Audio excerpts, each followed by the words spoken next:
பிராகில் உள்ள ஒரு தொழிற்சாலையில் இன்று காலை அமோனியா வாயு கசிவு ஏற்பட்டபோது தொழிலாளர்கள் பெரும் அச்சத்திற்கு உள்ளாகினர். எனினும் நிலைமை உடனடியாக கட்டுப்பாட்டிற்குள் கொண்டுவரப்பட்டது.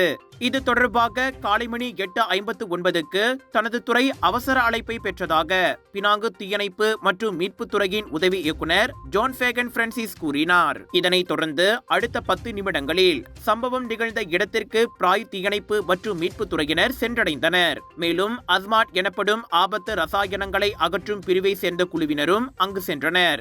அந்த தொழிற்சாலையில் 500 லிட்டர் அமோனியா ரசாயன கசிவு ஏற்பட்டது. தீயணைப்பு துறையினர் சம்பவ இடத்திற்கு வருவதற்கு முன்பே சம்பந்தப்பட்ட தொழிற்சாலையின் நிறுவனம் கசிவை செயலிழக்க செய்தது. ரசாயனத்தின் கசிவை தடுக்க ஒரு தடையை உருவாக்கும்படி நிறுவனத்திற்கு அஸ்மாட் நடவடிக்கை அதிகாரி உத்தரவிட்டார். தீயணைப்பு படையினர் பாதிக்கப்பட்ட தொழிற்சாலையில் இன்னமும் தூய்மை பணியை மேற்கொண்டு வருகின்றனர். இந்த கசிவுக்கான காரணம் குறித்து விசாரணை மேற்கொள்ளப்பட்டு வருகிறது.